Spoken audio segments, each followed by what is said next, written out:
Mari kita membaca dari pertanyaan 108 ini ya, 108. Saya membaca, ajaran apa yang bagi kita terkandung dalam perintah yang ketujuh, yaitu jangan berzina.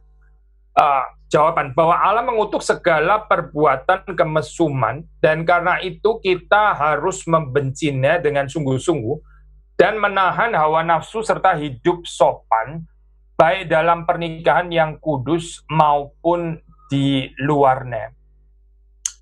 Jadi kalau kita membaca ini ya, terjemahan bahasa Inggris, saya coba ini bandingkan juga dengan terjemahan bahasa, bukan terjemahan di dalam bahasa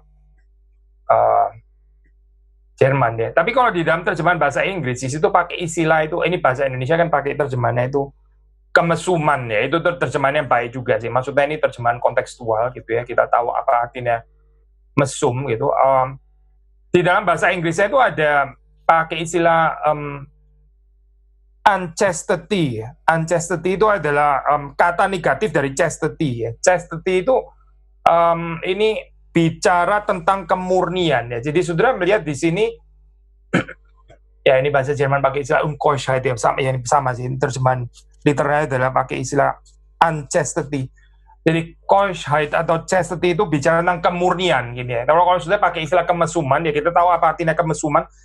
Tapi kita mungkin di dalam istilah itu kita nggak tahu terus kemudian lawan katanya apa ya. Sedangkan baik di dalam bahasa Jerman atau terjemahan bahasa Inggris ini pakai istilah unchastity, itu saudara tahu ya, ini adalah kata negatif yang arti positifnya kita langsung tahu, yaitu chastity. Maksudnya begini, waktu hukum ketujuh ini membicarakan tentang lust kan ya, membicarakan tentang jangan berzina. Itu kalau kita pakai tradisi dari Seven Deadly Sins atau Eight Deadly Thoughts, itu kan istilah yang dipakai di situ adalah lust ya. Itu adalah terjemahannya apa ya? Ini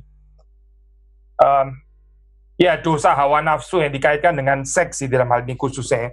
Nah, itu lawan katanya itu adalah chastity ya, adalah kemurnian. Meaning kita membaca kalimat ini, dosa ini ya, dosa lust itu adalah ketidakmurnian gitu.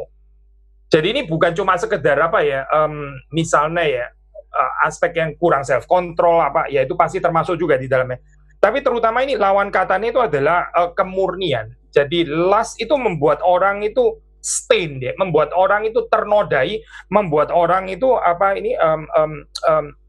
tidak murni lagi. Jadi ini seperti kita sudah pernah bahas ya di dalam pembahasan daripada ke-10 hukum ini kan, kita bukan cuma membicarakan tentang perintah negatif ya, tapi kita mesti mengerti perintah positifnya itu apa. Ini bukan cuma sekedar tidak berzina ya, tapi bagaimana kita itu hidup dengan murni ya. Nah, ini yang kita sudah dapati di dalam jawaban itu ya, that God condemns all unchastity.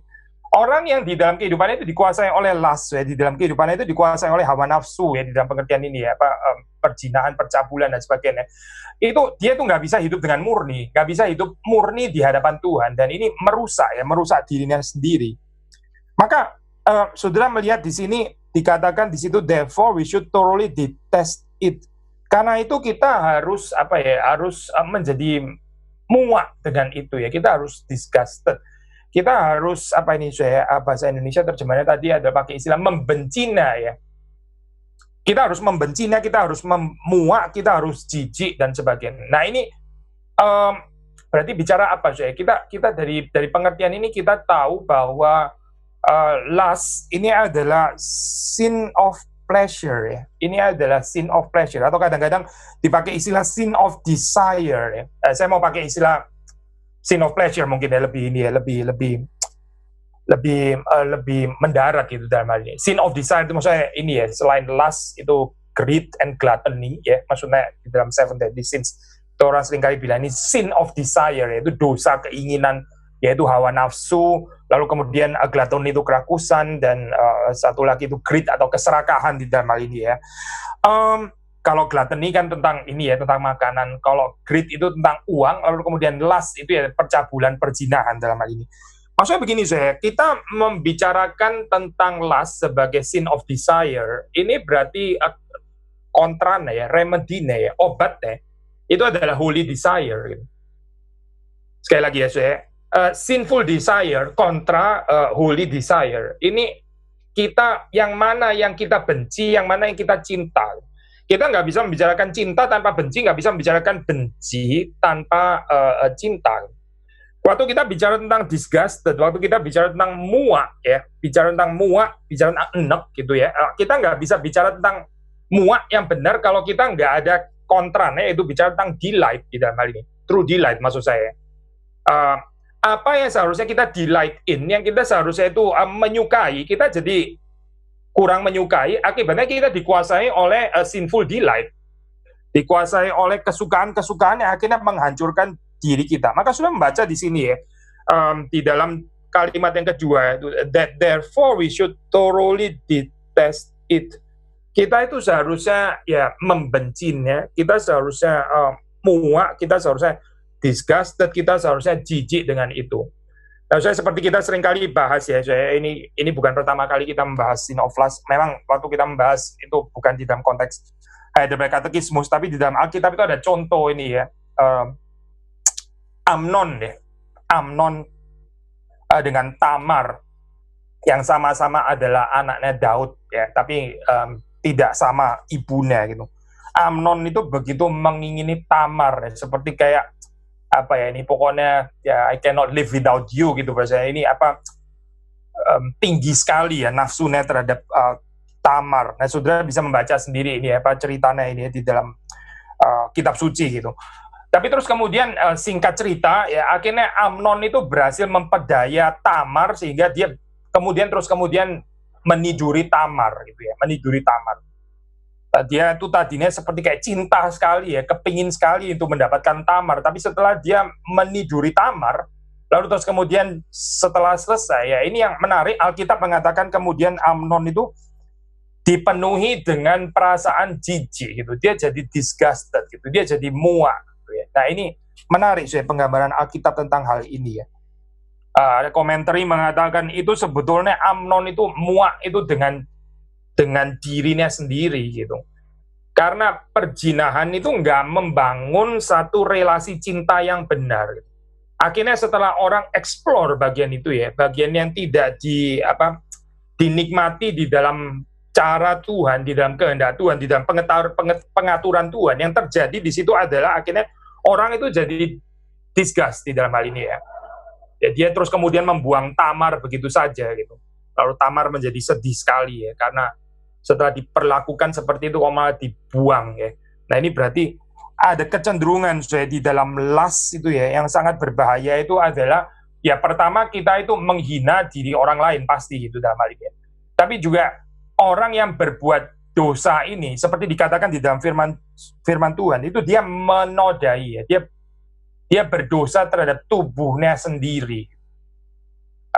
Menarik ya kalau sudah membaca di dalam ini ya, misalnya ini sebetulnya pertanyaan dari 19 sih ya, tapi kita baca dulu nggak apa-apa ya ayatnya. Maksudnya ayat yang dibahas di dalam pertanyaan 19. Saya coba baca dari 1 Korintus. Kita membaca dari 1 Korintus 1 Korintus 6 benar. 1 Korintus 6 ya. Kita membaca ayat 18 sampai 20 ya. Jauhkanlah dirimu dari percabulan. Setiap dosa lain yang dilakukan manusia terjadi di luar dirinya. Tetapi orang yang melakukan percabulan berdosa terhadap dirinya sendiri. Lalu kemudian 19. Apakah tidak tahukah kamu bahwa tubuhmu adalah bait Roh Kudus yang diam di dalam kamu, Roh Kudus yang kamu peroleh dari Allah, dan bahwa kamu bukan milik kamu sendiri? Sebab kamu telah dibeli dan harganya telah lunas dibayar. Karena itu muliakanlah Allah dengan tubuhmu. Nah, ini kalau di dalam bahasa Indonesia itu ya, orang yang melakukan percabulan berdosa terhadap dirinya sendiri ya. Bisa juga diterjemahkan berdosa terhadap tubuhnya sendiri ya. Ada tafsiran yang menarik saya di dalam ini ya, komentari dari Calvin tentang ini. Jadi dia menjelaskan, maksudnya dia mengantisipasi kesulitan ini ya. Masa sih dosa yang lain itu orang berarti nggak berdosa itu terhadap tubuhnya gitu. Jadi saya baca di sini ya. Oke, saya baca dari ini ayat ke-18 ya. Maksudnya apa? Tafsiran Calvin dari 1 Korintus 6 ayat 18. Saya baca. Hence, saya baca agak panjang aja saya dari sini. Besides, they do not escape even in this way because that same thing too might be a form of idolatry equally with fornication. Maksudnya ini ya, apa orang itu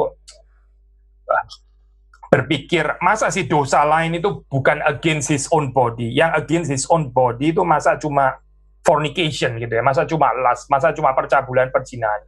Lalu terus kemudian Calvin jelaskan, hence I explain it in this way that he does not altogether deny that there are other vices in like manner by which our body is dishonored and disgraced, but that his meaning is simply this, that defilement does not attach itself to our body from other vices in the same way as it does from fornication.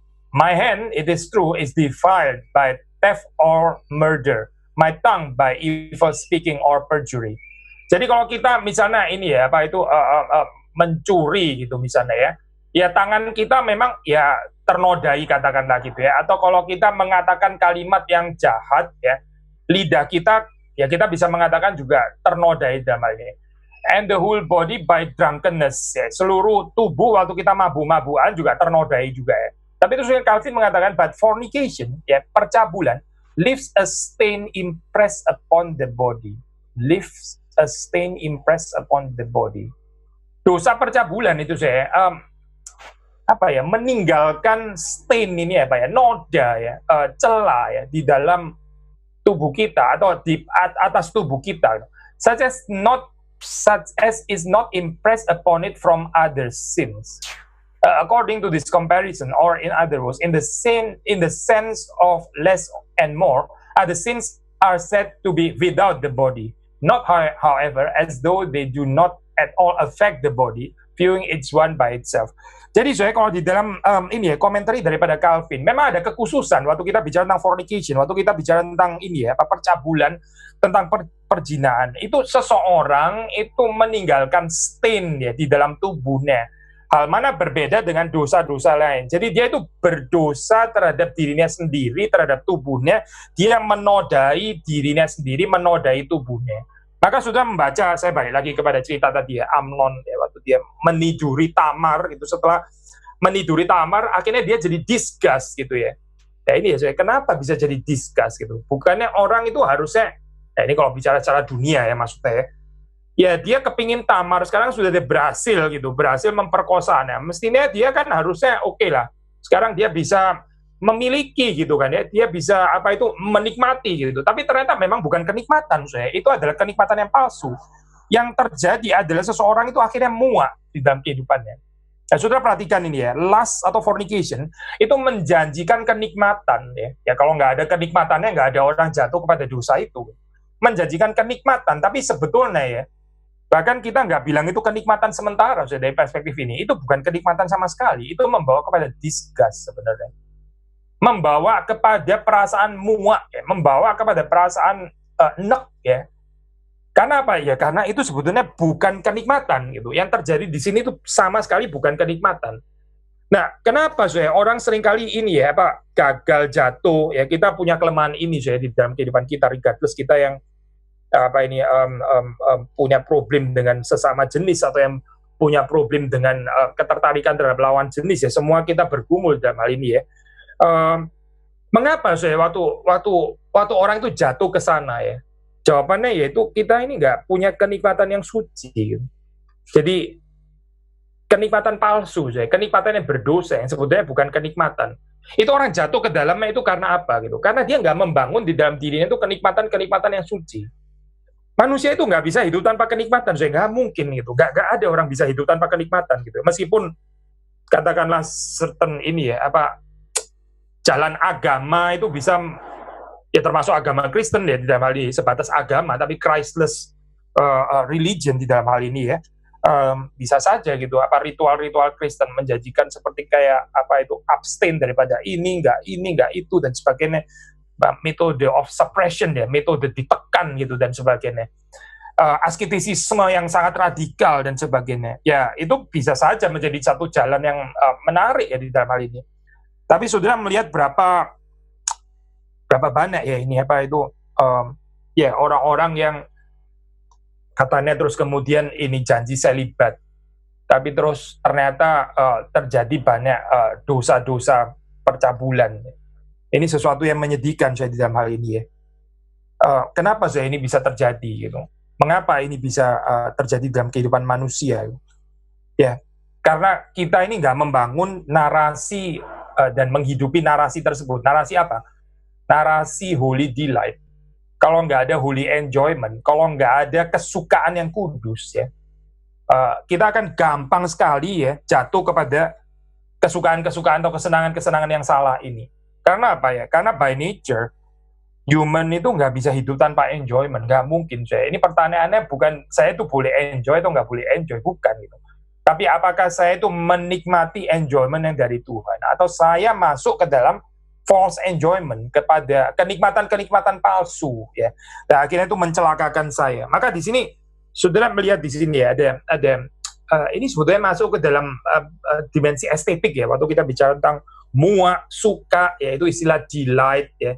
Kesukaan ini dilihat bisa macam-macam sih ya, bisa apa ini saya kalau di apa ini Chronicles of Narnia, Turkish delight ya, itu urusannya sama ini ya, lidah itu Turkish delight itu ya membawa kepada gluttony ya. Tapi bisa ada itu delight ini kan sin of delight ya. Jadi bisa juga di dalam ini apa itu ketertarikan mata misalnya ya, itu delight di dalam hal ini gitu. Termasuk juga tentu saja yang kita baca hari ini yaitu tentang dosa percabulan, itu seperti kayak menjanjikan delight. Nah ini dilawan dengan apa saya? Dilawan dengan true atau holy delight. Maka saya kita ya termasuk adik-adik ya yang masih muda dan sebagainya bergumul dengan dosa ini dan sebagainya. Well, kita semuanya sih bergumul, bukan cuma ini ya apa? Bukan cuma orang muda lah gitu dalam hal ini. Ini bukan dosa yang cuma terjadi pada orang muda terus orang tua terus kebal gitu misalnya ya. Tidak gitu, kita semua bergumul dalam hal ini. Bagaimana ya dalam keadaan ini? Maka Heidelberg Catechismus itu mengatakan kita ini mesti jijik ya, dites, kita mesti membenci ya. Untuk kita bisa membenci yang salah itu, kita mesti mengasihi yang benar. Untuk kita bisa muak ya, disgust apa jijik terhadap yang salah, yang hina itu ya, kita mesti memiliki kesukaan terhadap yang mulia, yang agung ya, yang kudus. Jadi ada true delight ya, true holy delight, baru terus kemudian merelativisasi ya, meniadakan, menggeser dosa-dosa ini yang tidak perlu terjadi di dalam kehidupan kita ya, tidak perlu terjadi. Kenapa? Karena saya punya better delight, karena saya punya kesukaan yang lebih tinggi. Tapi orang yang terus bergumul yang melawan ini, tapi terus kemudian nggak ada kesukaan yang kudus di dalam hidupnya ya, jatuh lagi dan sebagainya. Gak ada kekuatan saya di dalam hal ini, gak ada kekuatan. Karena sekali lagi ya, manusia itu nggak bisa hidup tanpa kenikmatan itu tadi. Nah kita membaca ini ya, Efesus 5 ayat 3, 5, kita membaca Efesus 5 ayat 3 dan 5.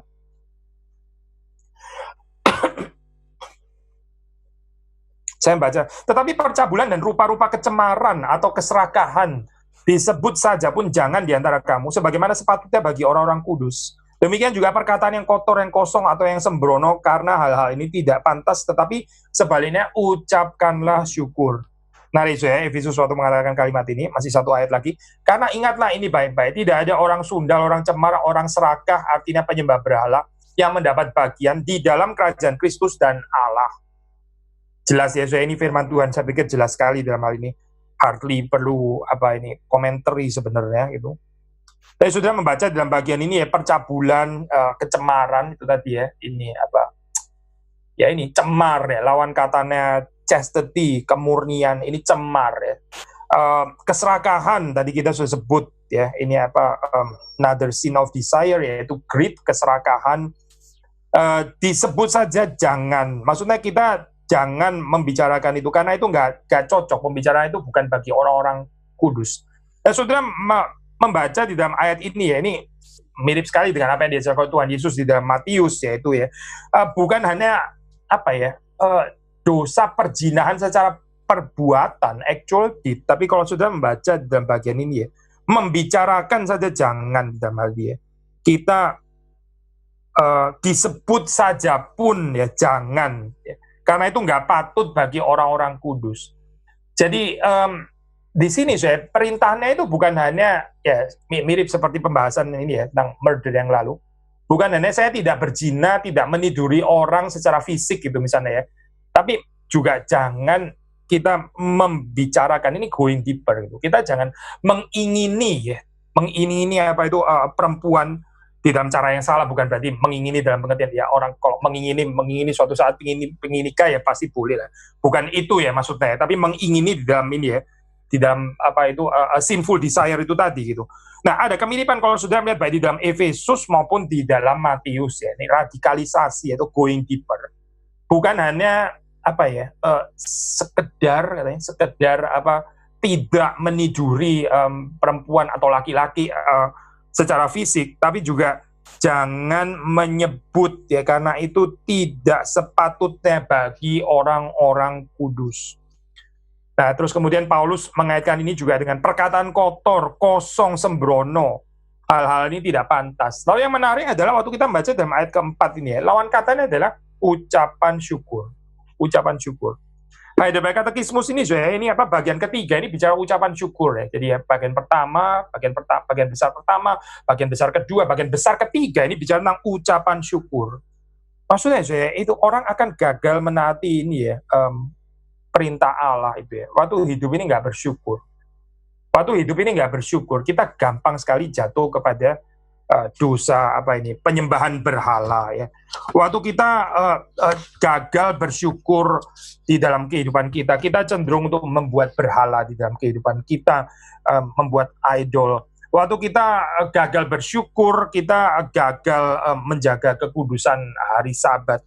Waktu kita gagal bersyukur, kita gagal menghormati ayah dan ibu kita, kita akan gampang sekali digerakkan oleh dosa iri hati ya, kebencian itu Six Commandment dan ya yang kita bahas hari ini. Waktu kita gagal bersyukur, kita akan gampang sekali untuk masuk ke dalam kehidupan yang tidak murni ini ya, unchastity ini.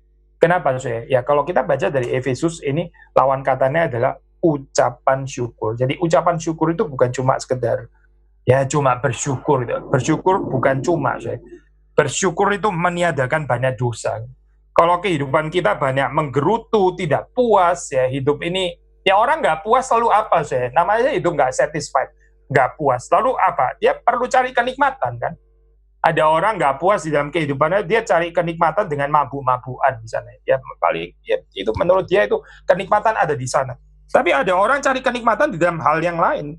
Ya, kenapa sih orang bisa mencari kenikmatan di dalam hal yang salah ini? Karena dia, sekali lagi ya, karena dia nggak puas terhadap hidupnya. Kenapa nggak puas? Ya itu, karena dia gagal menghitung anugerah Tuhan, dia gagal bersyukur, akhirnya kehidupan yang nggak puas ya, banyak dengan apa ya, keluh kesah, sungut-sungut seperti ini, membuat orang itu rentan sekali ya, membuat orang itu apa ya, gampang sekali jatuh di dalam berbagai macam dosa.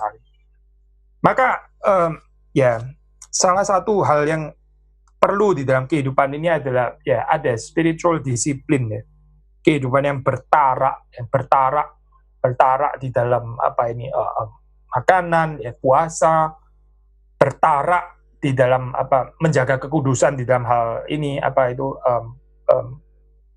dosa keserakahan ya apa ini cinta uang gitu ya sederhana ya ini memberi sedekah gitu misalnya berdiakonia ya apalagi di dalam saat-saat seperti ini ya ini sangat pas momennya gitu dan juga menjaga kesucian kekudusan di dalam hal ini saya bertarak di dalam hal seksual maksudnya ya ini sesuatu yang penting gitu karena kalau kita nggak ada spiritual discipline ini saya kehidupan kita nggak ada kita akhirnya itu deh gampang sekali mengumbar ini ya mengejar kenikmatan kita susah sedikit sedih sedikit ya kecewa sedikit kita perlu ini ya pelampiasan kita perlu kenikmatan deh yang ini ya yang bisa langsung apa itu menghibur kita ini false penghiburan false comfort ya saudara masih ingatkan pertanyaan pertama dari Heidelberg Katekismus ya the only comfort itu adalah Yesus Kristus tapi dunia ini menjadikan berbagai macam comfort nah perhatikan ya saya banyak orang di dalam kehidupan pernikahan itu ya mulai tegang suami istri dan sebagainya ya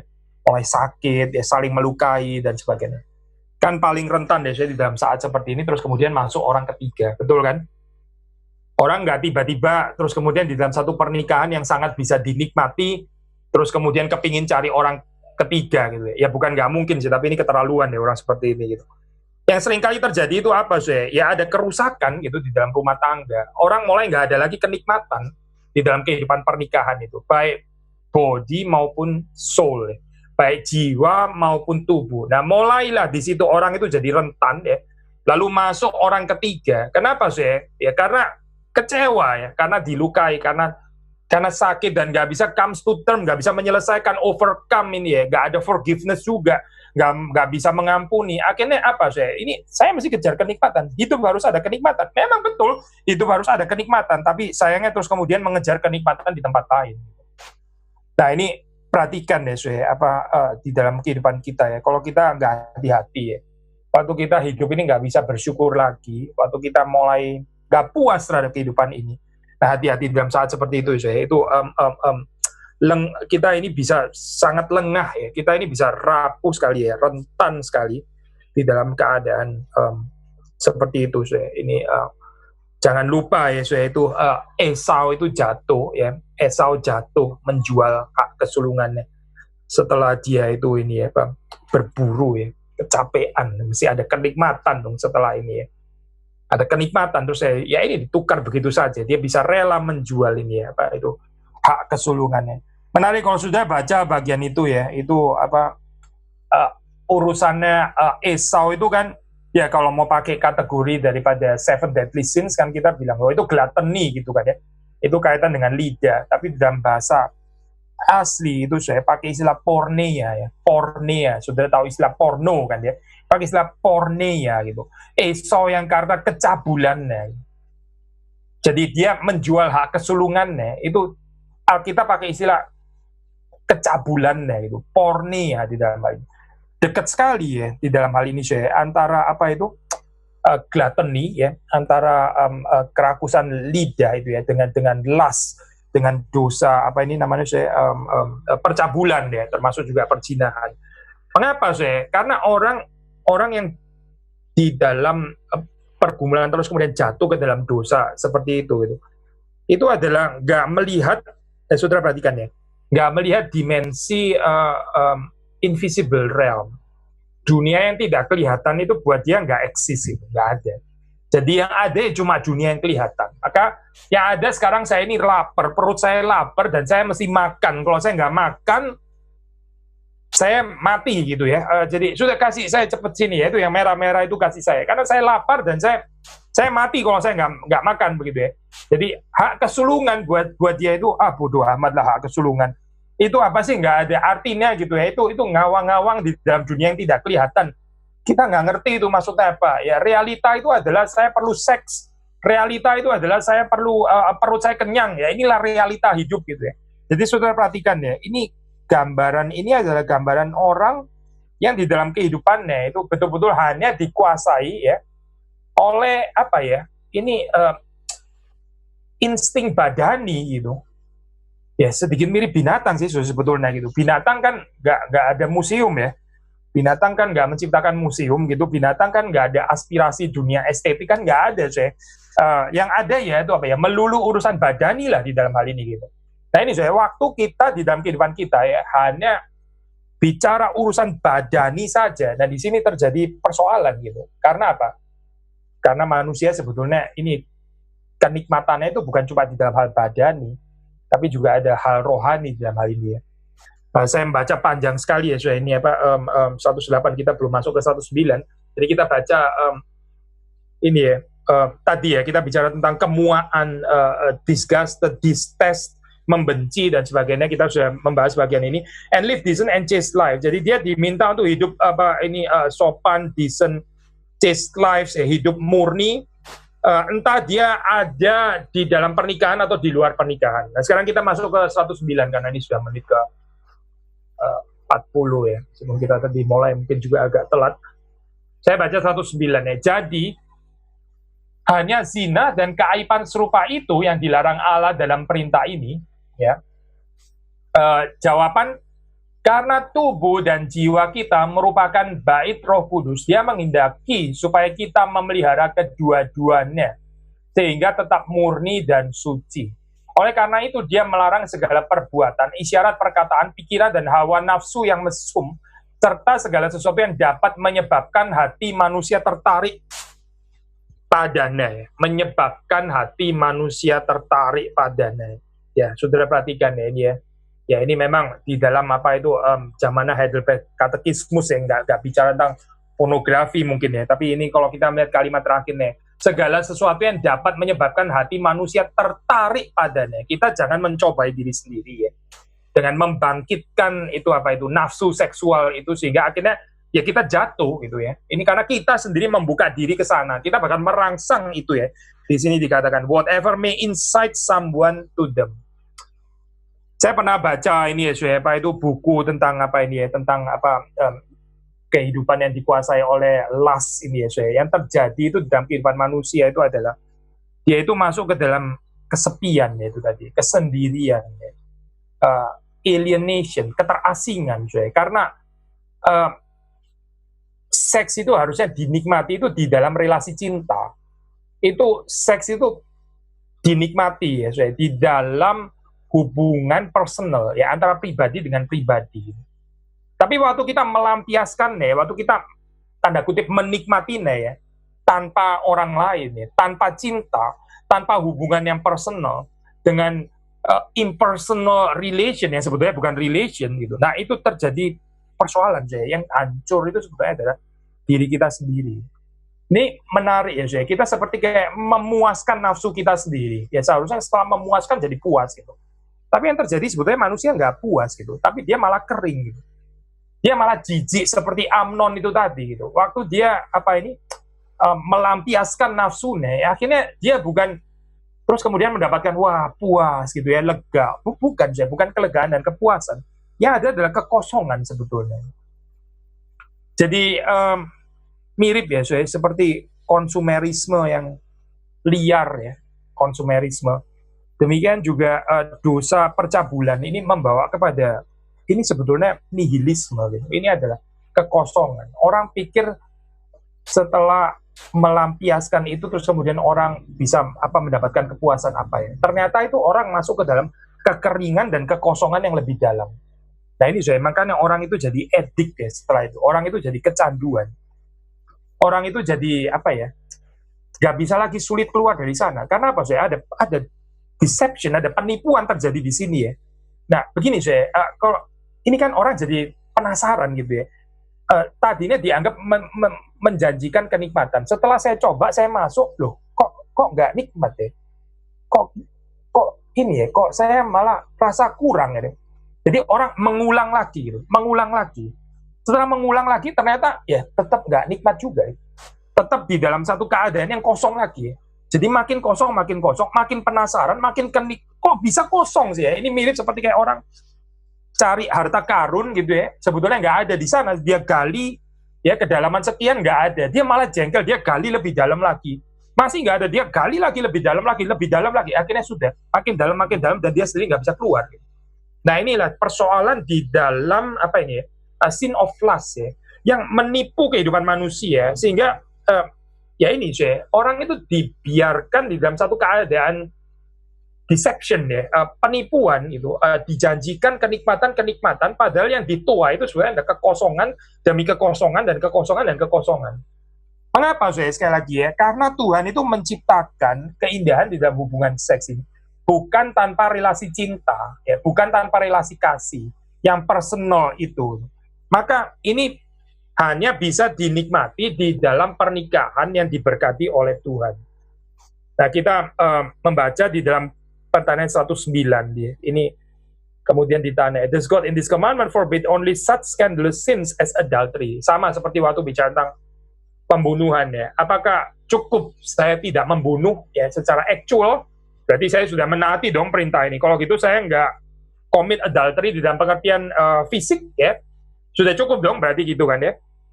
Tapi menarik jawaban daripada Heidelberg di sini ya. Jawabannya itu indirect, tapi ini sangat substansial, ya, membicarakan yang paling substansial.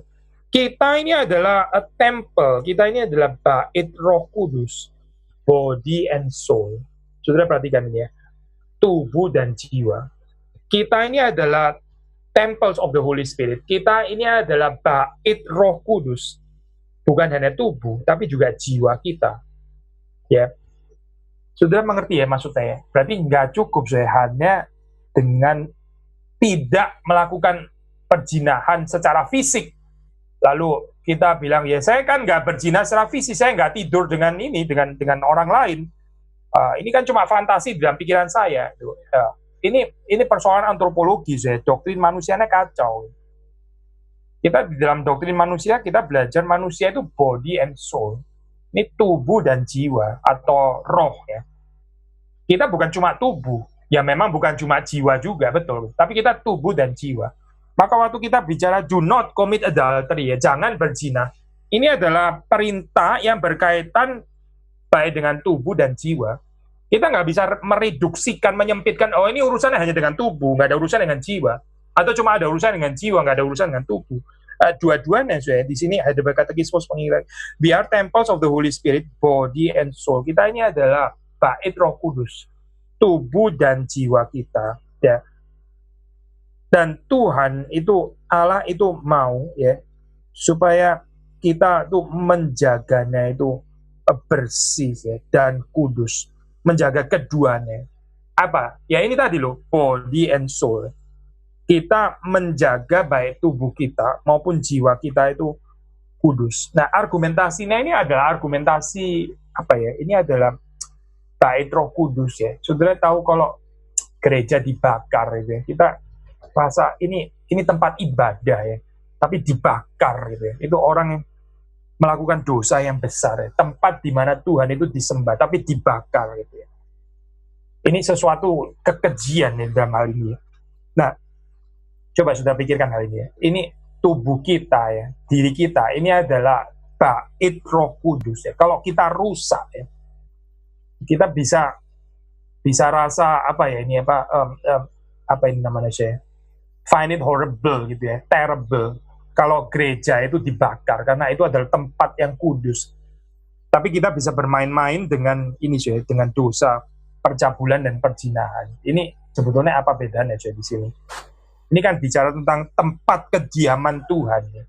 Tubuhmu dan tubuh saya, tubuhmu dan tubuhku, ini adalah tempat kediaman daripada Roh Kudus. Maka Tuhan mau ya supaya kita ini menjaga tubuh kita ini bersih, kudus, suci. Bukan demi kita, saya. Karena tubuh ini kita bukan miliki sendiri. Gitu. Tubuh ini adalah milik Tuhan. Sama seperti bait suci itu adalah bukan miliknya manusia, itu bukan rumahnya siapa-siapa, itu bukan rumahnya Salomo, itu bukan rumahnya raja siapa. Ya. Ini adalah rumah Tuhan. Ya. Kita mengatakan rumah Tuhan. Ya. Tubuh saudara dan saya, ini juga adalah rumah Tuhan, dan kita mesti menjaganya bersih dan kudus. Tanpa pemikiran ini, kita akan cuma muter-muter di dalam urusan, ya masa nggak boleh sih, ini kan tubuh saya sendiri, masa saya nggak boleh ada individual freedom, dan muter di situ terus ya ini. Karena nggak ada konsep kepemilikan, kehidupan kita ini dimiliki oleh Tuhan. Saya balik lagi ya kepada Heidelberg Catechismus, pertanyaan yang pertama, ini related tuh saya, apakah penghiburanmu satu-satunya? Bahwa aku ini ya adalah milik Yesus Kristus. Dimiliki oleh Yesus Kristus itu adalah penghiburan. Lalu orang yang gagal menghayati ini ya, saya dimiliki oleh Tuhan, saya adalah milik Kristus. Ya, lalu apa? Ya, saya milik saya sendiri. Kalau saya milik saya sendiri, ya itu mulai masuk narasi individual freedom itu tadi. Ya, sekarang banyak orang ini ya, apa itu di negara tertentu gitu, rasa seperti kayak kebebasannya itu dihambat ya, merasa dianiaya. Memang saya kalau nggak mau pakai masker kenapa gitu misalnya ya, individual freedom gitu ya, itu dia ya ini dan narasi individual freedom itu adalah narasi saya memiliki hidup saya sendiri, saya adalah milik saya sendiri. Ya ini orang yang nggak ngerti Alkitab berarti gitu. Yang paling sedih adalah kalau yang mengatakan gini, orang-orang Kristen lagi ya. Orang-orang Kristen mengatakan kalimat seperti itu. Kebebasan saya bagaimana dibatasi begitu ya. Saya nggak ada ekspresinya dan sebagainya. Ya ini berarti dia nggak mengerti bahwa hidup itu dimiliki oleh Tuhan. it's not about ini saya, kita punya apa ya, individual freedom, expression dan sebagainya. Tapi apakah kita bisa menghayati hidup ini adalah dimiliki oleh Tuhan? Kalau kita sadar ya, tubuh kita itu dimiliki oleh Tuhan ya, kita akan menjaganya. The more kita menjaganya itu supaya kudus dan tidak bercacat. Maka sudah membaca di sini dalam pertanyaan 19 ya. Oleh karena itu dia melarang segala perbuatan, isyarat, perkataan, pikiran, hawa nafsu yang mesum, serta segala sesuatu yang menyebabkan hati manusia tertarik padanya. Ada kaitan nggak saya dengan ini ya, dosa percabulan dengan idolatry? Sangat ada kaitan saya. Karena di sini kita bicara ya, percabulan itu adalah menodai tubuh kita sendiri, adalah temple of God. Ini adalah bait suci ya. Bait Allah, bait Roh Kudus ya. Kalau kita bicara bait itu kita bicara ibadah kan sebetulnya gitu. Orang yang menodai dirinya sendiri, menodai temple of God, tubuhnya sendiri, ya dia akan gagal beribadah. So, ibadah itu akan rusak. Jadi ini urusan sangat serius. So. Apakah ini berkaitan dengan hukum pertama, hukum kedua? Sangat berkaitan. Kalau kita tidak hati-hati ya di dalam dosa percabulan ini, ya, kita akan membangun idols, ya, kita akan merusak rumah Tuhan, dan ya, kita akan gagal beribadah kepada Tuhan. Kita sulit untuk menikmati kehadirannya. Kita nggak bisa lagi menikmati Tuhan. Karena kita nggak bisa menikmati, terus kemudian hidup itu perlu kenikmatan, akhirnya kita cari kenikmatan-kenikmatan nihilisme itu tadi. Tapi ini bukan narasi saudara dan saya, bukan. Ya, ini bukan narasi kehidupan kita. Narasi kita adalah kita boleh menikmati Tuhan. Kita boleh memuliakan Tuhan. Maka sudah kita melihat di sini ya, chastity ini ya, sebagai Christian virtue, chastity ini ya, kebajikan ini ya, kemurnian, itu adalah kenikmatan yang sesungguhnya. Orang yang menjaga kemurnian di dalam kehidupannya, itu menikmati Tuhan. Tapi kita yang memberi diri kita itu dinodai, ada stain di dalam kehidupan kita, dan kita terus membiarkan itu terjadi. Akhirnya kita merugikan diri kita sendiri, kita nggak mengalami, kita tidak menerima kenikmatan yang tinggi itu yang sebenarnya disediakan Tuhan di dalam kehidupan kita. Tapi kita lebih suka kenikmatan-kenikmatan palsu. Kiranya Tuhan menolong kita, ya, membebaskan kita daripada dosa ini. Tuhan memberkati kita semua. Ya, ini ada pertanyaan ya. Ini pertanyaan tentang perintah kelima ya. Selamat pagi Pak Billy, selamat pagi. Saya mau tanya tentang perintah kelima. Saya bergumul dengan mama saya yang begitu keras hati. Umur 81 dan lumpuh, tapi tidak mau tinggal dengan anaknya dan banyak sikap negatif. Seperti yang Pak Billy jelaskan mengenai lansia. Salah satunya soal abuse dengan kalimat hormati ayah dan ibumu. Saya merasa berdosa jika sesekali saya marah dan menegur karena mama bilang dia selalu mendoakan anak-anak dan baca firman Tuhan. Jadi tidak perlu menasihati dia. Papa sudah meninggal dan beliau sosok yang sangat sabar terhadap mama. Selain berdoa, apa cara lain sebagai seorang Kristen yang berbakti kepada orang tua untuk dapat menyadarkan mama saya? Terima kasih. Ya, kalau dia sensitif dengan perkataan-perkataan yang mungkin merasa dinasehati, digurui, diajari, dan sebagainya, kita bisa menunjukkan cinta kasih kita melalui perbuatan. Saya percaya ini, seperti seringkali dikatakan, itu perbuatan kita itu bisa berbicara lebih keras, lebih influential daripada kata-kata yang kadang-kadang kita itu mengatakannya dengan ketidaksabaran kita. Mungkin indeed betul ya di situ ya, kita waktu sambil bicara sambil mau menggurui dan sebagainya, padahal ini kan ordo yang di atas saya gitu kan, ordo di atas kita, dan dia yang mendidik kita, bukan kita yang mendidik dia. Jadi ada kesulitan seperti itu, tapi bukan berarti dia nggak bisa belajar dari kita gitu kan ya. Saudara minta bijaksana Tuhan waktu bicaranya itu kapan gitu. Kadang ada saat saya jangankan kepada orang tua ya, kepada anak kita ya, kadang orang tua juga bisa ini ya, sangat cerewet gitu ya, kasih tahu ya, over the same thing again and again and again, diulang lagi, ulang-ulang. Anak itu bisa annoyed gitu ya mendengarnya gitu kan. Kadang-kadang kita cukup cuma bicara sekali. Kadang-kadang kita nggak perlu bicara ya. Kita cuma perlu lihat ya. Perlu lihat sudah ngerti dia. Body gesture itu artinya apa. Kadang kita juga ya menunjukkan dengan perbuatan kita ya, melalui teladan dan sebagainya. Ini sangat powerful. Jadi harap saudara diberikan Tuhan kesabaran yang lebih dalam lagi. Karena memang betul seperti ini ya, dikatakan hormatilah ayahmu dan ibumu, itu kalau kita baca di dalam Katekismus Heidelberg, kan memang di situ ada panggilan untuk kita itu mesti sabar ya. Sabar terhadap kelemahannya mereka.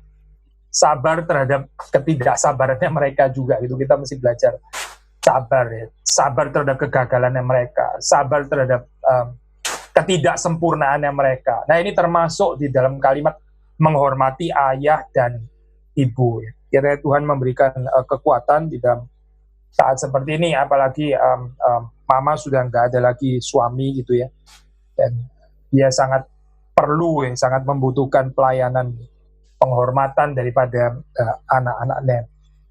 Biar saudara menjadi kesaksian juga di dalam hal ini ya, waktu saudara bisa menyatakan kesabaran, cinta kasih, pelayanan juga kepada orang-orang yang sudah tua. Tuhan memberkati kita semua.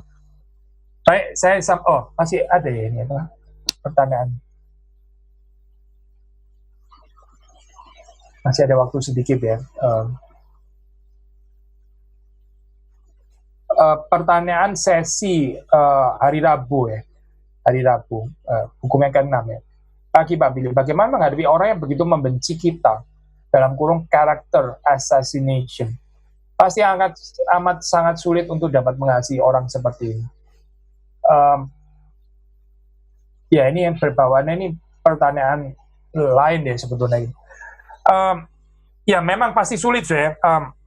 Only by God's grace ya. Hanya oleh kasih karunia Tuhan. Kalau dengan kekuatan kita ya nggak mungkin gitu. Tapi mungkin sebelumnya ini ya, sebelum kita membicarakan tentang mengasihi mereka, bagaimana kita bisa ini ya, overcome ini ya, character assassination.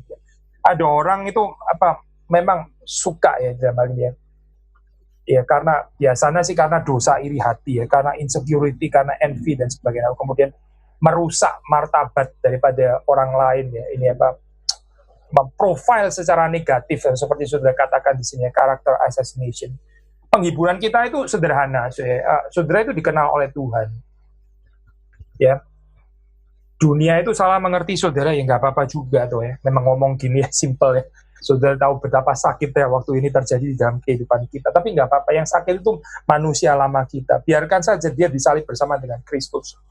Kalau dia menjerit-jerit, ya dia sakit dan sebagainya. Biarkan dia sakit, orang itu manusia lama kok, harus mati memang. Tapi kalau terjadi karakter assassination di dalam kehidupanmu, ya itulah dekatkanlah diri kepada Tuhan, lalu Tuhan itu yang tahu ya keadaan sesungguhnya saudara itu seperti apa. Yang lebih bahaya itu mungkin di dalam hal ini bukan karakter assassination ya, tapi kalau orang menilai saudara terlalu tinggi. Ini karakter glorification apa ya namanya? Karakter glorification gitu ya. Karakter assassination itu seringkali ya bisa membentuk kita ya di dalam keadaan yang lemah seperti itu. Justru kuasa Tuhan itu bisa bekerja lebih dahsyat ya dalam hal ini. Dalam keadaan seperti itu. Jangan takut waktu sudah difitnah atau apa kan. Yang sebetulnya lebih bahaya itu adalah karakter glorification. Jadi saudara itu dibicarakan tapi saudara sebetulnya nggak seperti itu gitu. Maksudnya saudara jauh lebih rendah daripada itu. Itu bahaya sekali ya. Apalagi kalau kita mulai menikmati. Nah ini nggak ada obatnya di dalam bagian ini ya. Kalau kita mulai masuk ke sana dan akhirnya kita menjalani narasi seperti itu. Karakter assassination itu memang menekan di dalam hal ini ya, menekan. Itu kita bisa nggak seneng. Tapi itu baik ya.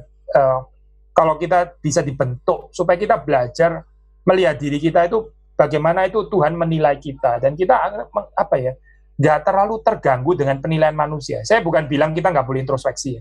Orang waktu menilai kita ya kita better tetap introspeksi. Apa kita memang seperti itu? Mungkin itu kritiknya dari Tuhan melalui orang lain kan bisa juga. Ya kita menilai diri dalam hal ini. Tapi kalau ternyata dia dengan sengaja gitu untuk melakukan ini ya, pembunuhan karakter, mungkin untuk pamornya dia sendiri. Jadi menarik ya, kalau kita bicara psikologis bisa sangat kompleks ya. Ada orang itu suka menjelek-jelekan orang lain itu sebenarnya motivasinya itu meninggikan diri sendiri. dia menjelek-jelekkan orang lain, dia menghina orang lain, dia membicarakan orang itu negatif ya. Itu sebenarnya dia mau capai itu apa ya? Supaya orang itu kagum kepada dia, gitu. Supaya orang itu melihat dia itu lebih baik daripada orang yang sedang dibicarakan itu. Supaya orang itu lebih setia kepada dia daripada setia kepada orang lain yang dijelek-jelekin itu. Nah, ini kompleks sekali ya kehidupan manusia itu. Makanya kita mesti hati-hati dengan dosa ini. Envy, iri hati, dengki, apa ini, insecurity dan sebagainya ya. Ini dosa yang akan sangat merusak. Tapi kalau kita mengalami itu ya, anggaplah sebagai satu pembentukan Tuhan. Toh saudara karakter asasinasi ya. Orang itu nggak bisa membunuh saudara kok sebetulnya. Nanti yang akan membersihkan itu ya, nama kita itu adalah Tuhan sendiri. Ya tunggu saja waktunya gitu. Kita belajar sabar ya. Kalau waktunya belum sampai, mungkin memang kita masih perlu dibentuk di dalam hal ini ya oleh Tuhan sendiri. Tapi hati-hati kalau orang itu menilai kita terlalu tinggi dalam hal itu, hati-hati saya. Hati-hati, saudara mesti jauh lebih kritikal terhadap diri sendiri ya di dalam hal ini gitu. Orang lain nggak mengetahui kelemahan saudara, orang lain nggak mengetahui ini ya Pak, ya ini kekurangan saudara. Nah itu saudara harus yang paling tahu di dalam hal ini.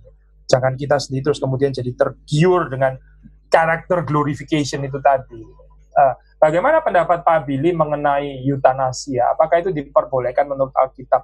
Kita sudah bahas ya di dalam Heidelberg Katekismus. Kalau saudara membaca di situ kan kita nggak berkuasa terhadap ini ya, Pak. Kita juga dilarang untuk membahayakan diri kita sendiri. Kita sudah bahas kan ya.